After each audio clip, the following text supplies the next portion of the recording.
yang ininya ya di sini. Kayak masih lagi aja pula. Ya.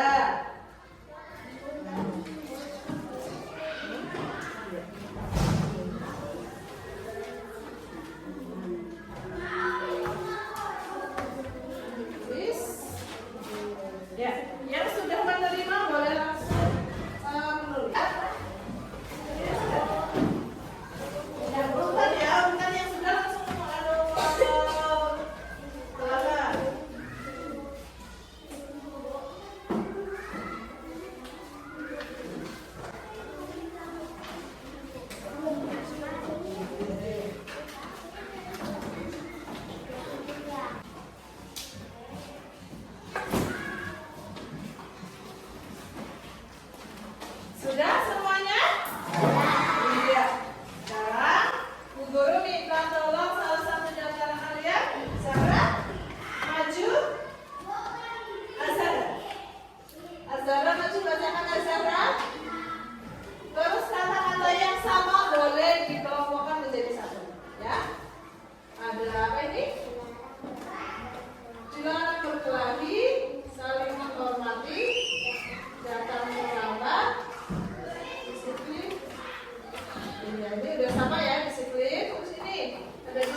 Ya,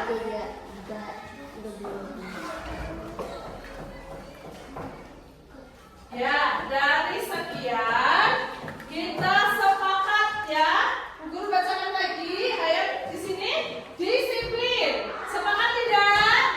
Sepakat. Terus datang tepat waktu. Sepakat ya, jangan terlambat. Kalau misalkan mau ke belakang, minta izin dulu, tapi jangan lama-lama ya. Terus saling menghormati. Sepakat ya? Kalian tidak boleh saling ngejek, tapi harus bareng-bareng. Terus selanjutnya berteman dengan siapa saja. Nah, kalian tidak boleh pilih-pilih teman. Kalian di sini semuanya adalah teman ya. Selanjutnya mengerjakan PR. Sepakat tidak? Sepakat ya. Kalau guru kasih PR, kalian harus mengerjakan. Terus selanjutnya melaksanakan piket. Nah, ini melaksanakan piket ini boleh piket di kelas dan piket di halaman. Itu harus dikerjakan. Kalau memang itu jadwal kalian untuk piket hari itu. Sepakat? Nah, sudah jadi kesepakatan kelas 3. Mari kita tempel di mana ya? Bagusnya ya. Yang kelihatan, yang mudah dibaca. Sana ya, tutup pintu ya. Ayo Sigit, tolong Bu Guru. Tempel di sini ya. Ini di tengah-tengah. Boleh di sini? Ya. Nah, ini adalah kesepakatan kelas 3 yang sekarang. Ya, sudah? Paham ya dengan kesepakatan kelas kita ya? Ya sudah, terima kasih. Assalamualaikum warahmatullahi wabarakatuh. Waalaikumsalam warahmatullahi wabarakatuh. Yang saya hormati Ibu Kepala Sekolah, Ibu Kepala Sekolah SD Negeri 106, Ibu Nike Kurniadewi SPD MPD, beserta Dewan Guru.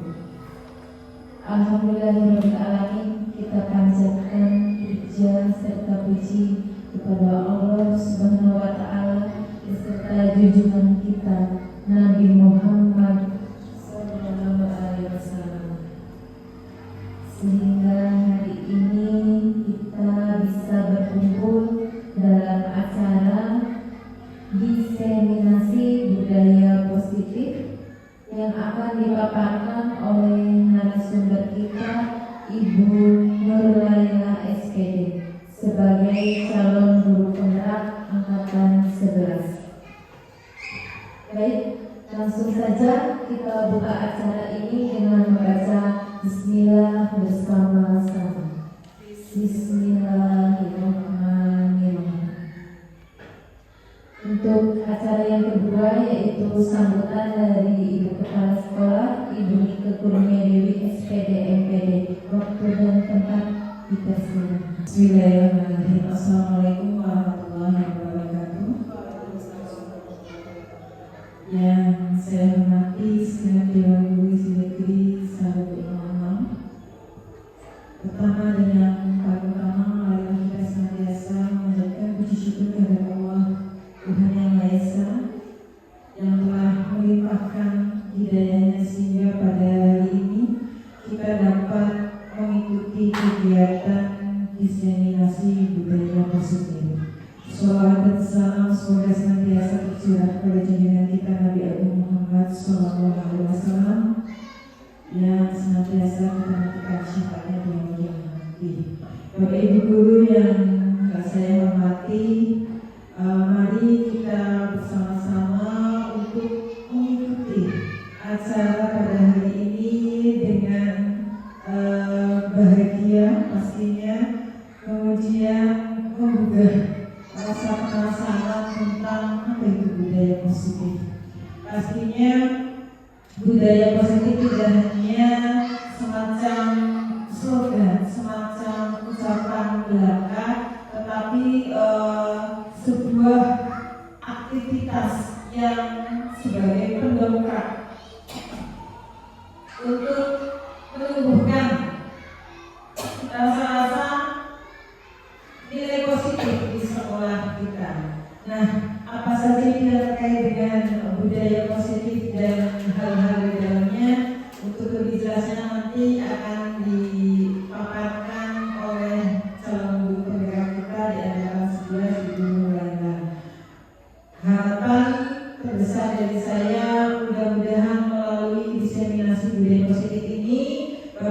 semua akan lebih memahami kembali, lebih bisa mengaplikasikan di dalam kelasnya, di dalam lingkungan sekolah kita, hingga nantinya bisa menambah nilai positif, menambah motivasi kita semua untuk mencapai sekolah kita menjadi lebih baik lagi.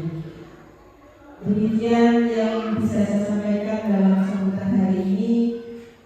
Mudah-mudahan yang baik kita untuk selalu belajar dan terus belajar akan menjadi catatan amal ibadah untuk kita semua. Saya mohon maaf bila dalam sambutan ini ada kata yang kurang berkenan. Saya akhiri. Wassalamualaikum warahmatullahi wabarakatuh.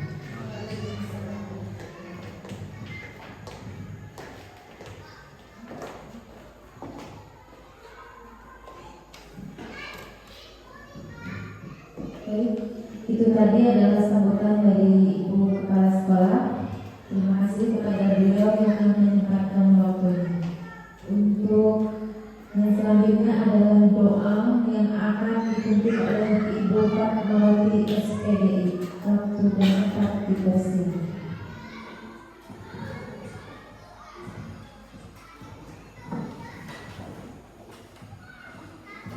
Assalamualaikum warahmatullahi wabarakatuh.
Dengan doa yang diberikan oleh Ibu Fatmawati tadi, semoga akan senantiasa memberikan kelancaran untuk acara ini dari awal sampai akhir tahun. Baik, kita lanjut ke acara intinya, yaitu akan dibawakan atau dibawakan oleh Ibu Nuraina SPD selaku calon guru penggerak angkatan 11 yang akan memaparkan tentang diseminasi budaya positif. Waktu dan tempat kepada penghuni dipersilakan.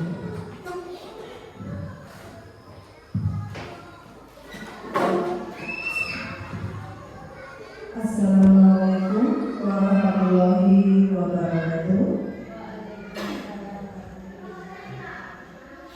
Yang terhormat Kepala SDN Salubun 6, Ibu Rike Kurnia Dewi SPD MPD, dan yang saya hormati rekan-rekan guru semua.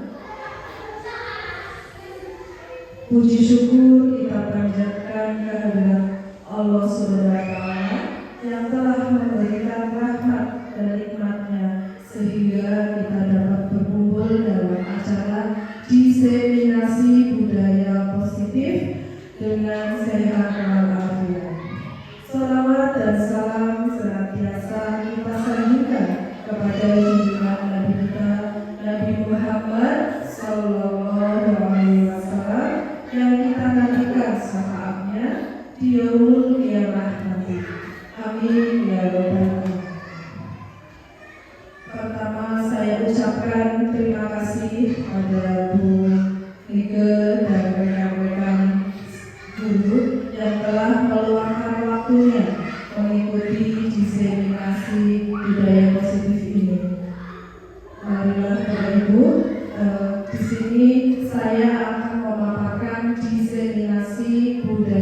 positif yang saya dapatkan dari pendidikan guru penggerak angkatan 11 ini.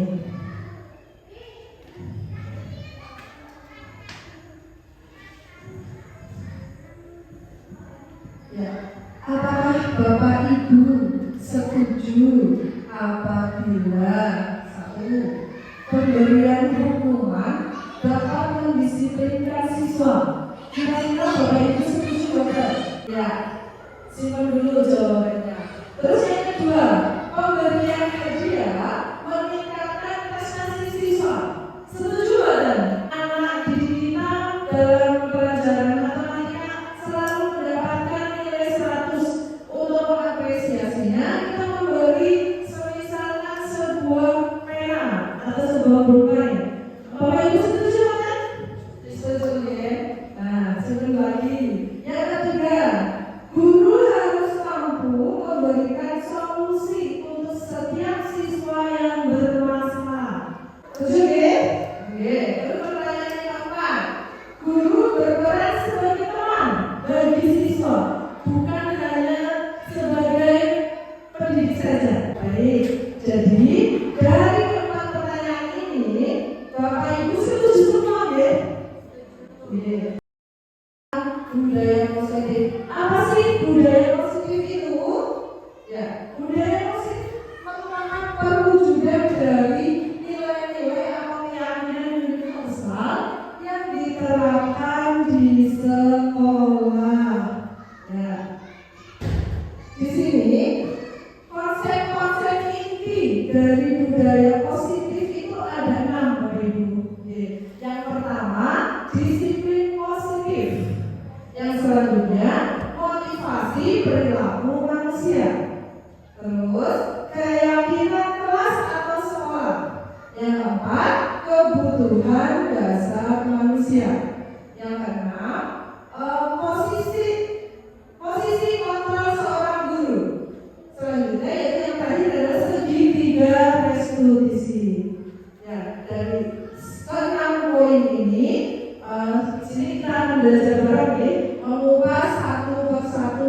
Apa sih konsep-konsep dari konsep inti ya dari budaya positif ini? Baiklah, sekarang kita akan. Nah, sebelum kita mengupas, di sini saya akan mencoba bermain dulu, bermain permainan. Silakan Bapak Ibu genggam tangan Bapak Ibu semua. Di genggaman itu, Bapak Ibu bayangkan bahwa yang Bapak Ibu genggam itu adalah sesuatu yang sangat berharga. Mungkin bisa sebongkah berlian, bukan terbesar di salah satu genggaman dan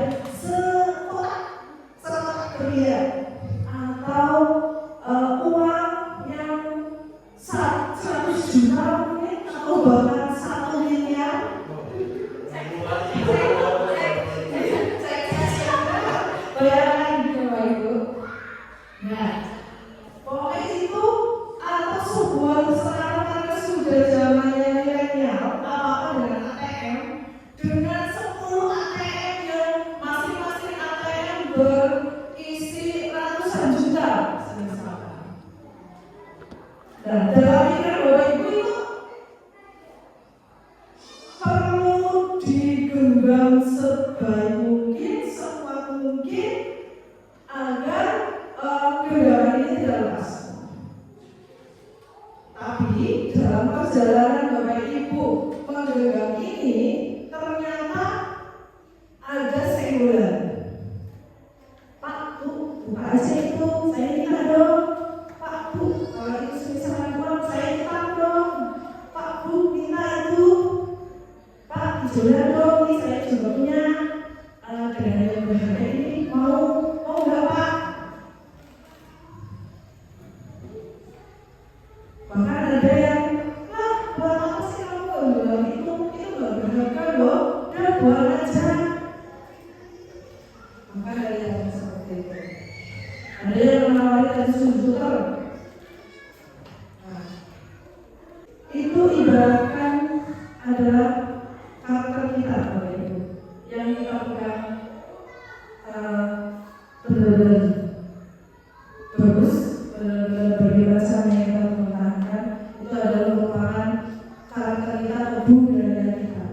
Jadi walaupun kita disokong dengan apapun itu, tetap kita tidak akan membuka genggaman tangan kita.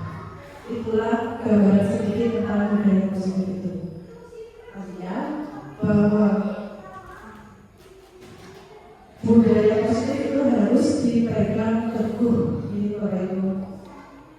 Ya, selanjutnya yaitu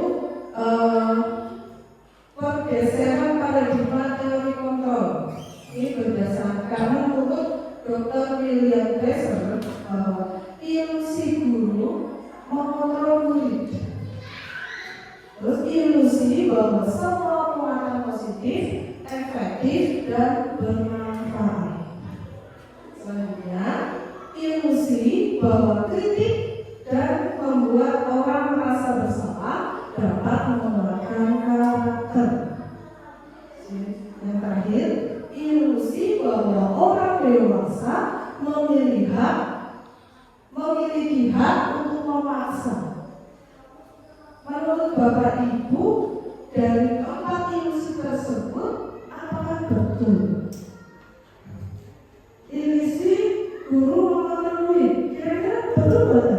Kita sebagai pendidik itu mengontrol murid, betul ya? Terus semua penguatan positif efektif dan bermanfaat, berarti semua yang kita berikan penguatan pada murid kita itu akan berakibat efektif dan bermanfaat pada murid. Oke, betul ya? Terus kritik membuat orang merasa bersalah dapat mengeluarkan karakter. Misalkan ada si A datang terlambat, kita itu tidak memarahinya, ya. Loh, kamu kok terlambat? Kamu tahu kan sekarang belajar ini itu, tapi enggak. Ini justru akan, kalau kita bilang jangan seperti itu, semua orang itu pernah melakukan seperti itu. Termasuk saya juga, ibu juga pernah melakukan kesalahan. Lain kali, jangan terlambat lagi. Terus kita mencari alasannya. Itu membuat murid itu merasa bersalah dulu. Jadi murid tersebut nantinya akan lebih bertanggung jawab untuk beragama. Ya, yang terakhir, orang dewasa memiliki hak untuk memaksa. Di sini orang dewasanya itu kita. Menurut Bapak Ibu, betul atau tidak? Tidak, ya. Tidak boleh memaksa kehendak orang dewasa. Karena orang dewasa itu belum tentu betul dipakai. Baiklah, selanjutnya di sini ada stimulus respon dibandingkan dengan teori kontrol. Bagaimana seseorang bisa merubah dari paradigma stimulus respon kepada pendekatan teori? Sini ada, kalau stimulus respon itu realitas atau kebutuhan kita itu sama. Tapi kalau menurut teori kontrol, kebutuhan kita itu berbeda. Semua orang melihat hal yang sama. Sedangkan menurut teori kontrol, bahwa semua orang itu berbeda-beda. Ada lagi, kita mencoba mengubah orang agar berpandangan sama dengan kita. Sedangkan menurut teori kontrol itu, kita berusaha memahami pandangan orang lain tentang dunia ini. Ya, begitu juga dengan selanjutnya. Masih banyak stimulus respon dan teori. Baiklah, di sini kita akan balik ke disiplin positif. Disiplin positif merupakan salah satu cara penerapan disiplin yang bertujuan untuk menumbuhkan kecerdasan serta memberdayakan anak untuk melakukan sesuatu tanpa sokongan, tanpa hadiah, tanpa ancaman maupun hukuman. Inilah yang dimaksud dengan disiplin positif, Bapak Ibu. Jadi kita mendisiplinkan peserta didik kita itu tidak menggunakan sokongan, tidak menggunakan hadiah, tidak menggunakan ancaman maupun hukuman. Nah, dari disiplin positif itu kita bertujuan untuk mencapai profil pelajar Pancasila. Yang kita semua sudah tahu di Bapak Ibu bahwa profil pelajar Pancasila itu ada 6. Profil pelajar Pancasila itu merupakan nilai-nilai kebijakan universal. Ya. Jadi semuanya itu kita berfokuskan untuk murid agar mereka menjadi profil pelajar Pancasila. Ya, baiklah. Ini yang poin yang kedua ini motivasi perilaku manusia. Motivasi perilaku manusia itu ada 3 begitu. Yang pertama, menghindari ketidaknyamanan atau menghindari hukuman. Yang kedua, mendapat imbalan atau penghargaan. Dan yang ketiga adalah menghargai diri dan menjadi orang yang mereka inginkan. Dari ketiga motivasi ini, Bapak Ibu yang sudah pernah dilakukan pada peserta didik, kira-kira motivasi yang mana Bapak Ibu? Motivasi menghindari ketidaknyamanan atau hukuman? Mendapat imbalan Ibu. Tahu kan berapa nilai 100 tahu guru dikasih permen atau dikasih jajan. Aduh, nanti untuk mendapatkan imbalan apakah ada yang semisal mengerjakan sesuatu karena menghindari hukuman? Oh, saya harus berangkat pagi biar gak dihukum sama Pak Guru atau Bu Guru. Ada yang seperti itu Pak Ibu? Selama ini menerapkan? Ada saya sendiri juga menerapkan. Ya, itu adalah menghindari hukuman karena peserta didik kita takut kalau misalkan dihukum, misalkan tidak mengerjakan PR. Hukumannya adalah sewaktu jam istirahat seharusnya jajan di kantin tapi harus mengerjakan PR. Kadang-kadang anak-anak banyak yang tahu seperti itu. Apa ada yang sudah pernah untuk poin yang ketiga menghargai diri dan menjadi orang yang mereka inginkan? Sudah pernah Bapak Ibu? Belum. Untuk motivasi yang menghindari hukuman dan untuk mendapatkan imbalan itu adalah motivasi kedua atau ekstrinsi kedua, yaitu karena ada sesuatu dari orang lain. Sedangkan motivasi menghargai diri dan menjadi orang yang mereka inginkan adalah motivasi dari dalam diri sendiri, yaitu motivasi intrinsik. Ini yang akan kita tanamkan Bapak Ibu. Kita tanamkan pada peserta didik kita bahwa setiap yang mereka lakukan itu bukan karena ingin mendapatkan imbalan atau menghindari hukuman. Di sini ada hukuman, konsekuensi, dan restitusi. Semua ini beda dengan itu. Kalau hukuman itu lebih memaksa, kalau konsekuensi lebih ringan.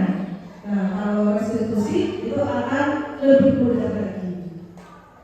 Sini adanya ada ini juga. Nah, berdasarkan tabel di atas, sini ada penjelasan tentang hukuman, konsekuensi, dan restitusi. Hukuman adalah tindak terencana bersifat satu arah, bisa berupa hukuman fisik, psikis, atau karakter. Contohnya, semisalkan pelajaran PJOK dan anak tersebut tidak menggunakan kaos olahraga, termasuk waktunya bilang karena kamu tidak menggunakan kaos olahraga, maka kamu lari mengelilingi lapangan. Itu hukuman. Sedangkan konsekuensi bersifat terencana, sudah disepakati. Bentuk-bentuk konsekuensi dibuat oleh pihak guru. Contohnya, semisalkan kalau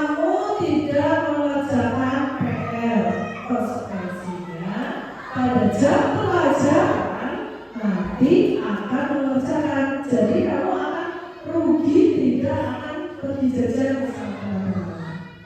Atau konsekuensi yang lain bisa jika anak tersebut tidak menggunakan sepatu, berarti anak tersebut harus tidak menggunakan sepatu sesuai jadwal. Misalnya hari Senin jadwal sepatunya adalah hitam, tapi dia tidak menggunakan sepatu hitam. Jadi konsekuensinya mungkin untuk melepas sepatu tersebut, tidak menggunakan sepatu selama di sekolah. Ya, yang selanjutnya restitusi. Nah, restitusi ini yang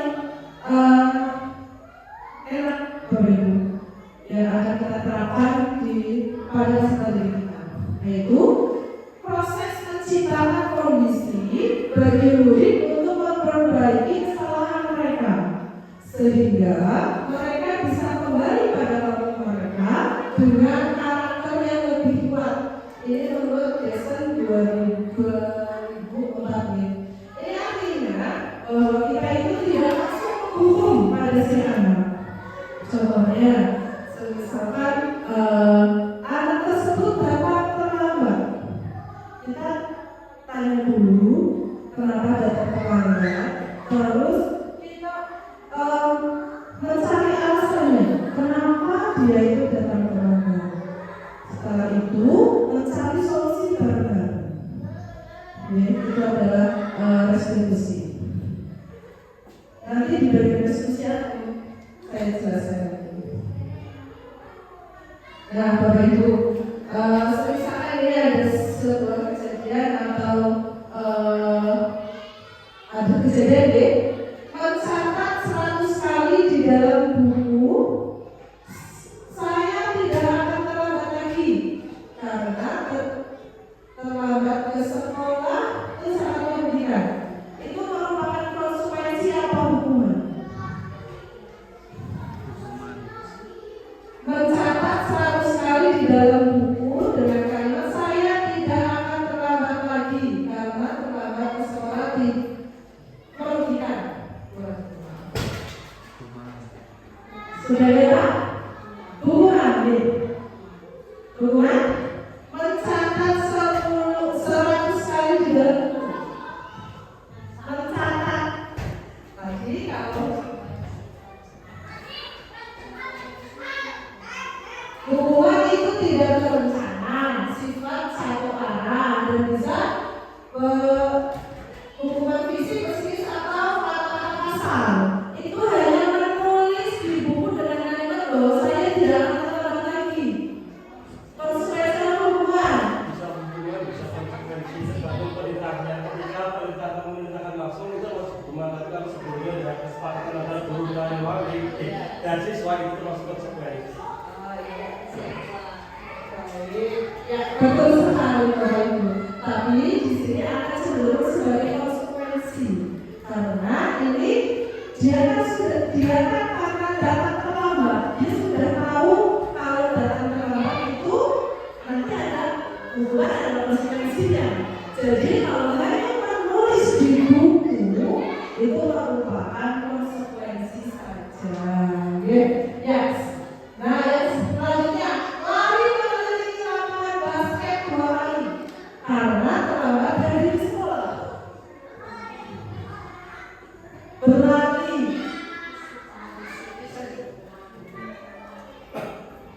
Hukuman tidak berencana bisa berupa hukuman fisik, psikis atau kata kasar. Wah, itu berapa? Hukuman karena ini fisik.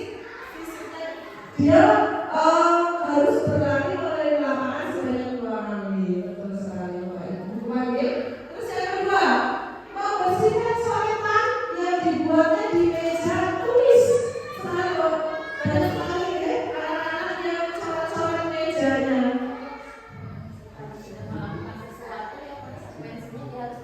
Membersihkan dia, betul sekali. Konsekuensi, betul Bu Kaya. Selanjutnya, murid di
seperti ada Bapak Ibu yang saya ceritakan bahwa motivasi untuk menghindari hukuman dan motivasi karena ingin mendapatkan hadiah itu bisa menyebabkan dihukum oleh penghargaan. Kenapa kok bisa dihukum dari penghargaan? Karena pengaruh jangka pendek dan jangka panjang. Jangka pendeknya mungkin peserta didik tersebut akan senang, tapi untuk jangka yang panjangnya dia nanti akan merasa kecewa kalau suatu saat dia tidak mendapatkan imbalan tersebut. Terus penghargaan tersebut juga tidak efektif karena mungkin akan menimbulkan kecemburuan dari siswa yang lain. Oh, kenapa sih si Agus yang selalu dikasih, saya kok nggak pernah?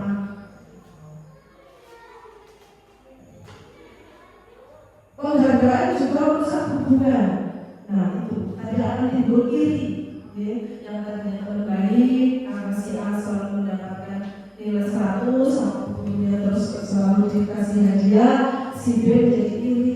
Jangan sama itu, nanti itu lagi yang pertanyaannya. Betul ya? Penghargaan mematikan kreativitas, karena peserta didik tersebut saya harus melakukan yang terbaik karena akan mendapatkan sebuah trofi. Tapi jika suatu saat tidak ada penghargaan, dia berhenti, tidak berkreativitas lagi. Jadi dia akan mematikan kreativitas dia. Ya. Terus penghargaan mengukur motivasi dari dalam diri atau dari prinsip yang tadi saya sampaikan bahwa motivasi penghargaan ini nanti akan mematikan motivasi dalam dirinya. Lah buat apa sih udah capek-capek gini kalau nggak ada hadiahnya? Buat apa capek-capek seperti ini tapi nanti biasa-biasa saja? Itu karena bukan dari dalam dirinya sendiri. Jadi motivasi penghargaan itu tidak terlalu bagus nih. Ya, materi selanjutnya keyakinan kelas. Mengapa keyakinan kelas bukan peraturan kelas? Tata kelas itu timbul dari keyakinan peserta didik terlebih dahulu. Dari keyakinan yang ada nanti kita dibikin menjadi keyakinan kelas bersama-sama seperti itu.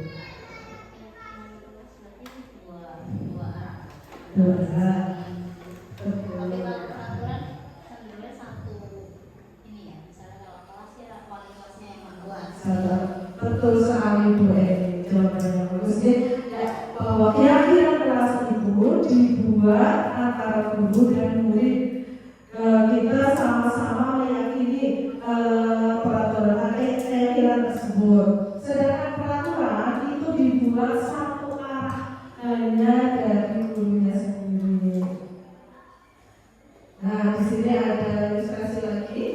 Mengapa kita memiliki peraturan tentang menggunakan helm pada saat mengendarai kendaraan motor? Itu merupakan peraturannya peraturan dari pemerintah. Kita menggunakan helm karena mengikuti peraturan dari pemerintah. Tapi kalau motivasi dari intrinsipnya, kita menggunakan helm itu untuk keselamatan. Ya, ini berarti terus yang selanjutnya, mengapa kita memilih peraturan tentang penggunaan masker dan mencuci tangan setiap saat? Ini pada waktu zaman pandemi. Di peraturan dari pemerintah harus menggunakan masker dan cuci tangan. Nah, untuk dari diri sendirinya, yaitu untuk keselamatan dan kesehatan.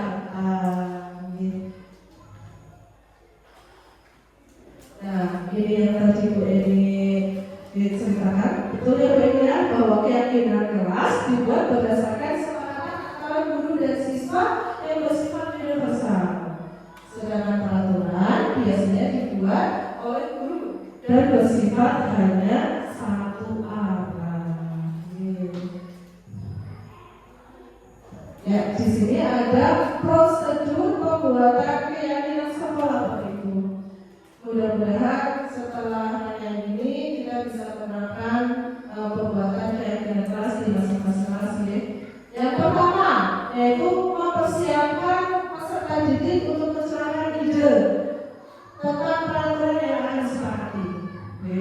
Misalkan boleh datang tepat waktu, dilarang terlambat, dilarang berkelahi. Seperti itu nih Bapak Ibu. Setelah itu mencatat semua masukan dari peserta didik kita. Setelah itu ganti kalimat negatif menjadi positif. Maksudnya bagaimana ini? Maksudnya adalah di situ misalkan ada peserta didik kita yang menulis dilarang berkelahi. Tapi kalimat positifnya bisa saling menghormati. Ya. Terus misalkan dilarang datang terlambat. Berarti kalimat positifnya adalah datang tepat waktu. Jadi seperti itu nih Bapak Ibu. Ganti kalimat negatif menjadi positif. Diharapkan dalam menulis keyakinan kelas ini tidak ada kata-kata negatifnya. Terus tinjau kembali curhatan pendapat yang terkumpul dan suasana susunan menjadi keyakinan kelas tersebut. Setelah kita sudah berubah kalimat positif negatif menjadi positif, kita tinjau kembali kira-kira dalam penyusunan kalimat kesepakatan kelas ini sudah tepat atau betul.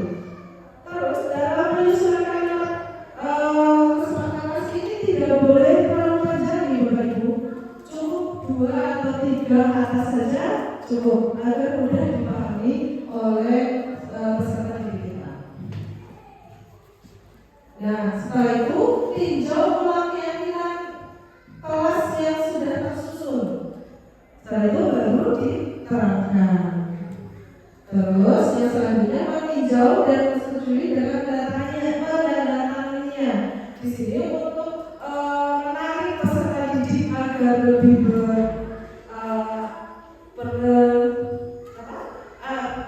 bersemangat, Bapak Ibu boleh menggunakan dengan cap jari jempol atau jari apa gitu ya. Sini disiapkan ada tinta apa nempel di kertas kesepakatan tersebut. Setelah jadi keyakinan kelas ditempel di dinding, tapi dalam penempelannya pun yang mudah dilihat, yang mudah dilihat jangan misalkan ditaruh di belakang apa di pojok, tapi akan lebih efektif dekat pintu. Jadi setiap saat peserta kita akan tahu, akan memahami kesempatan kelasnya seperti ini. Misalkan datang pagi biar dapat tiket. Selanjutnya, materi yang selanjutnya yaitu posisi kontrol guru. Di sini ada 5 posisi kontrol guru Bapak Ibu. Yang pertama adalah guru sebagai penghukum. Yang kedua, guru sebagai pemantau atau yang melihat ya. Yang ketiga, guru sebagai pembuat perasaan bersama. Yang keempat, guru sebagai manajer. Dan yang kelima adalah guru sebagai teman. Berdasarkan pengalaman Bapak Ibu yang sudah dilakukan selama ini, Bapak Ibu sebagai apa Bapak Ibu? Sebagai penghukuman, sebagai pemantauan, sebagai pembuat perasaan bersalah, manajer atau semuanya sudah dilaksanakan, sudah dilakukan dengan sekali Bapak Ibu. Kita berasa semuanya mau baiklah, di sini saya akan menayangkan sebuah video di mana guru sebagai penghukum, pemantau, pembuat merasa bersalah, atau manajer, atau sebagai teman.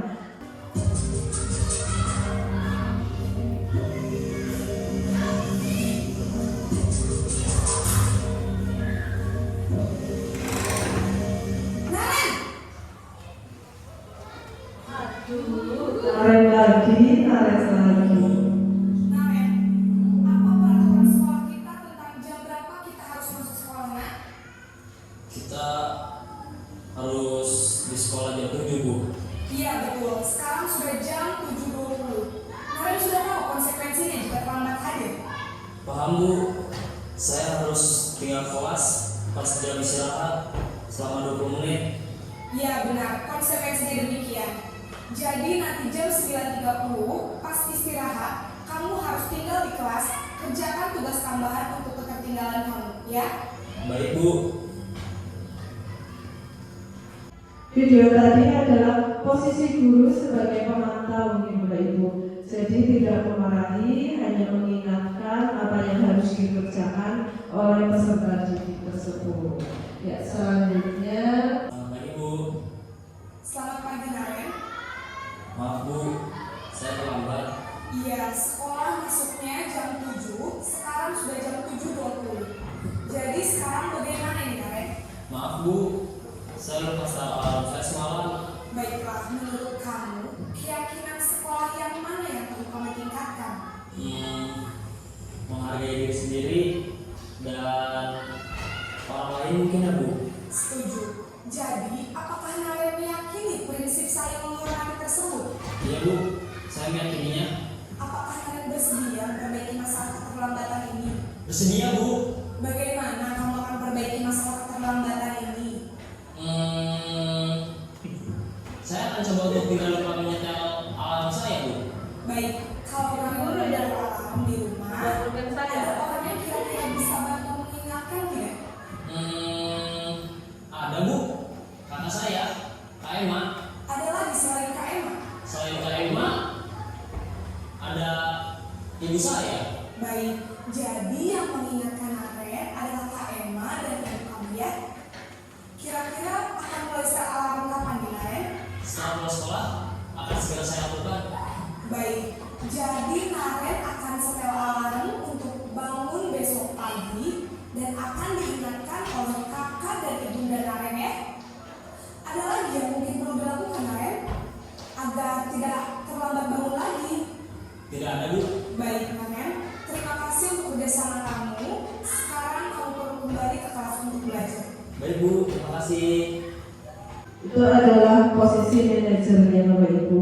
Posisi ini yang sangat disarankan karena di sini kita sebagai guru tidak langsung menghukum, tidak langsung menghadiri, apalagi dengan kata-kata kasarnya.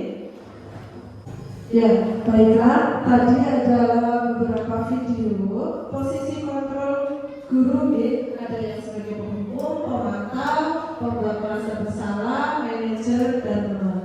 Dari kelima ini yang sangat disarankan adalah kita sebagai manajer di Bapak Ibu. Di situ karena kita akan lebih dihargai, terus menggunakan kata-kata yang halus, ada kerjasama antara guru dan murid.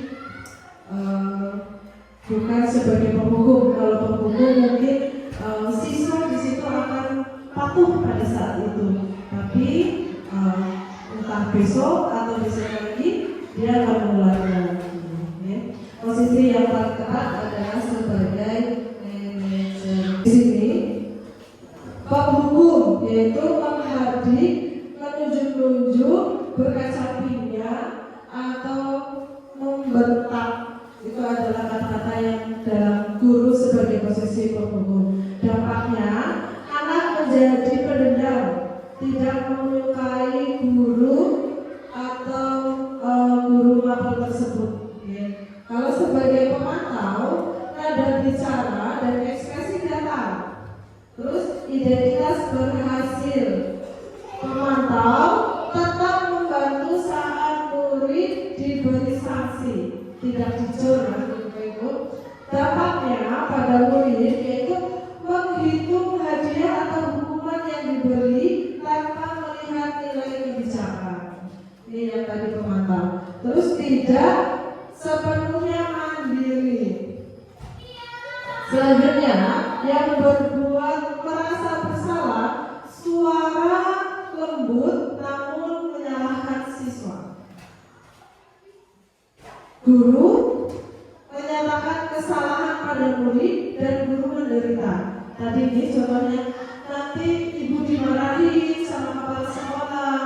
Bagaimana ibu menuliskan di buku absen kamu? Nah, dampaknya membuat murid merasa bersalah dan menjadi rendah diri, tidak percaya diri. Ya. Terus kalau posisi guru sebagai teman, guru akan bersikap ramah, cenderung bersenda-senda untuk menghangatkan suasana. Nah, tadi dengan adanya panggilan narik sayang, itu ya. Terus ini dampaknya itu murid bergantung pada satu orang. Murid pun tidak akan mandiri. Yang selanjutnya adalah manajer, suara netral, tercipta identitas positif, terus mengajukan pertanyaan-pertanyaan yang bermakna. Tadi contohnya dengan menanyakan alasannya, terus apa yang akan dilakukan selanjutnya.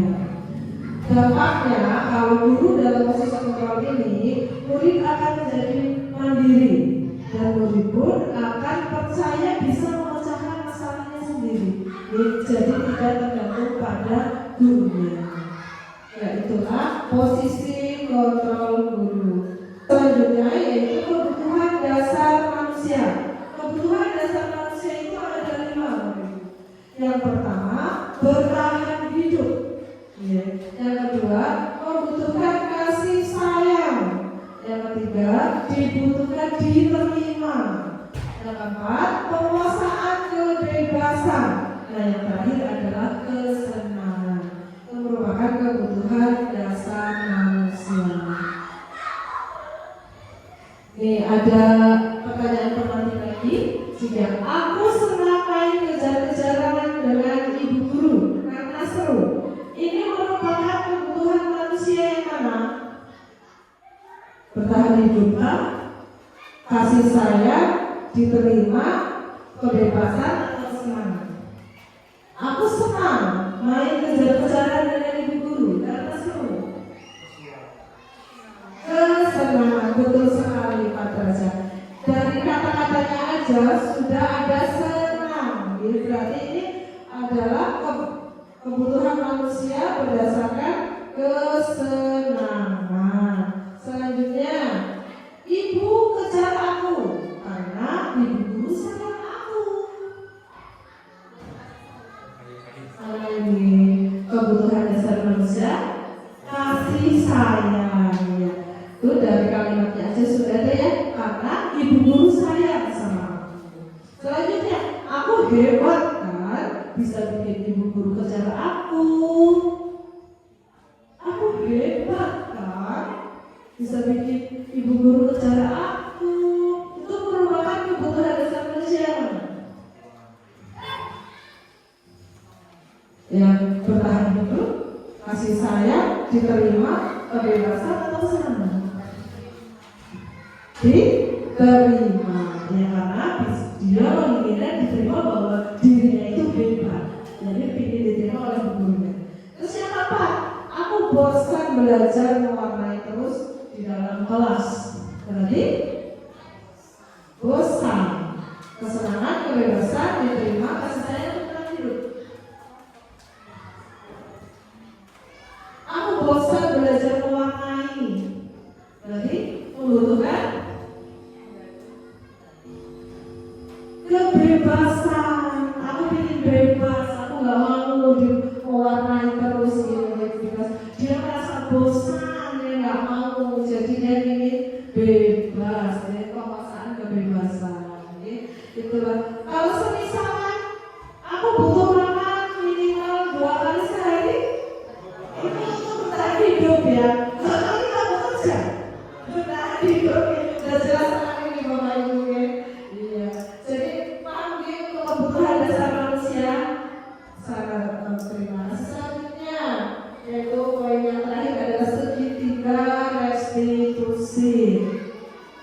sini segitiga restitusi ada 3 tahapan Bapak Ibu. Yang pertama yaitu menstabilkan menstabilkan identitas. Maksudnya yaitu kita menanyakan dulu masalahnya apa. Terus yang kedua, validasi tindakan yang salah. Nah, tindakan yang murid tersebut lakukan itu salah apa enggak? Contohnya, kalau stabilkan identitas itu misalnya anak datang terlambat. Nah, untuk validasi tindakan yang salah, bahwa datang terlambat itu merupakan kesalahan apa bukan? Siswa tersebut untuk berpikir sendiri. Terus setelah itu baru kita menanyakan keyakinan kelas yang sudah dibikin. Dari datang terlambat itu merupakan kesalahan. Nah, keyakinan mana yang perlu disepakati? Dari keyakinan yang sudah disepakati, mana yang dilakukan? Peserta didik mempunyai masalah, kita menanganinya dengan cara segitiga restitusi Bapak Ibu. Tidak langsung menghukum, langsung kamu nggak boleh ini, nggak boleh itu, ya.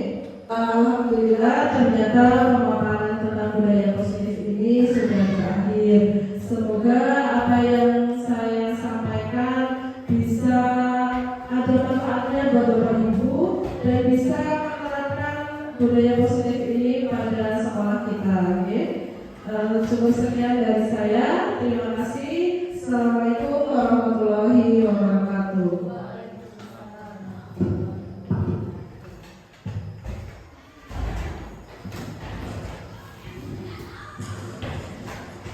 Ya, itu tadi adalah makanan dari Ibu Nurnaila SPD tentang diseminasi budaya positif.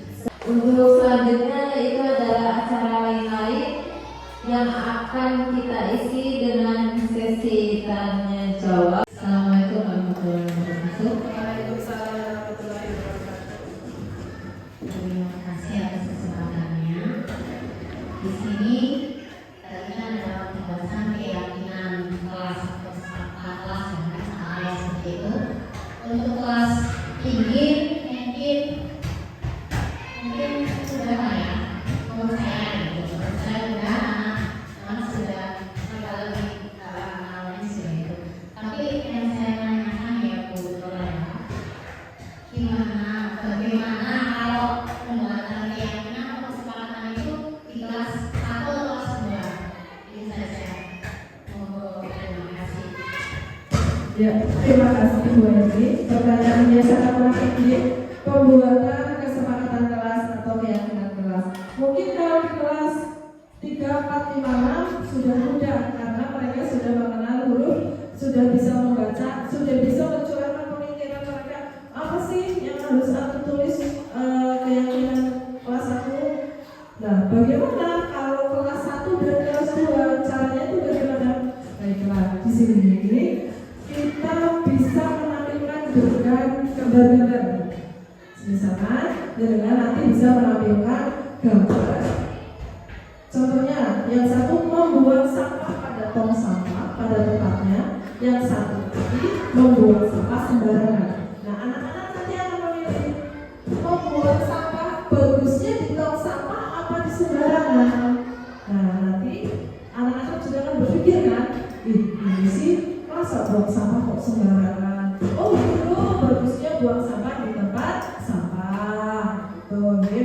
Terus contoh yang kedua, mungkin jangan nanti akan memasang gambar anak datang terlambat dan anak yang terlampu. Seperti itu. Ini mana yang bagus? Datang ketika pembelajaran sudah dimulai, apa datang sebelum pembelajaran dimulai? Poin-poin tersebut dengan di kalimat negatif dijadikan positif dulu. Misalnya yang tadi membuang sampah pada tempatnya, itu mungkin sudah betul ya, sudah bisa dicerna sama anak-anak kelas 1 dan kelas 2. Terus yang kedua itu data sebelum pembelajaran dimulai. Kayaknya kalau itu kata-katanya kan terlalu panjang. Nah kan bisa diganti dengan data tepat waktu. Apa bisa juga dengan disiplin. Nah, disiplin waktu. Contohnya data tepat waktu tersebut. Seperti itu, Ibu. Nanti hasilnya dengan yang nulis baru ditempelkan di dinding karena untuk mempermudah. Iya, betul sekali. Dengan contoh yang konkret, apalagi kalau bisa ditayangkan dengan video, nanti anak-anak akan lebih tertarik. Iya. Iya, terima kasih.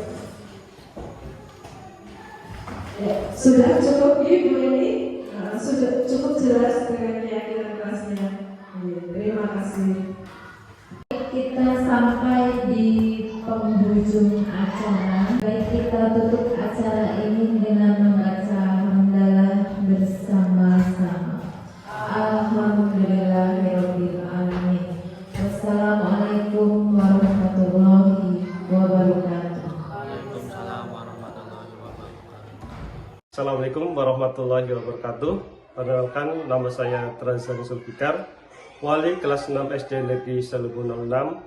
Refleksi dari diseminasi budaya positif yang dibawakan oleh Bu Ella kemarin sudah sangat bagus, dan saya mendapat wawasan baru. Sebelumnya saya sudah terbiasa memberikan apresiasi atau penghargaan kepada peserta didik saya. Namun dengan adanya diseminasi kemarin, saya mendapat wawasan yang baru. Selain pemberian apresiasi ataupun penghargaan kepada siswa, ternyata kita perlu menanamkan keyakinan kepada peserta didik kita agar mereka itu tumbuh dari keyakinan tersebut. Mereka mampu untuk bersaing dan mengoptimalkan potensi mereka dari bidang akademik maupun non-akademik. Terima kasih. Wassalamualaikum warahmatullahi wabarakatuh. Assalamualaikum warahmatullahi wabarakatuh. Perkenalkan, nama saya Fatmawati, Guru Pendidikan Agama Islam di SD Negeri 1006. Refleksi diseminasi budaya positif yang disampaikan oleh Bu Nur Laila sudah sangat menginspirasi saya dalam pembentukan karakter peserta didik saya. Wassalamualaikum warahmatullahi wabarakatuh. Assalamualaikum warahmatullahi wabarakatuh.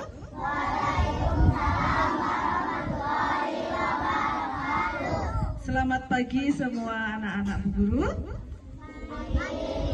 Iya, semuanya dalam keadaan sehat ya. Iya, alhamdulillah sekarang kita sudah akan melaksanakan rutin sholat duha yang insya Allah akan selalu dikerjakan sebelum pembelajaran di kelas ya. Jadi untuk setiap hari Selasa, Rabu, Kamis kalian membawa mukena bagi yang perempuan, dan yang bagi untuk laki-laki diharapkan membawa sarung ya, dan sejadahnya juga jangan lupa. Jadi pembiasaan sholat duha ini akan kita menjadikan sebagai program sekolah kita yang baru ya, yaitu pembiasaan sholat duha dan pembacaan Asmaul Husna ya. Semuanya siap? Siap untuk melaksanakan sholat? Siap untuk akan selalu membaca Asmaul Husna? Iya, terima kasih. Sekian, Assalamualaikum warahmatullahi wabarakatuh.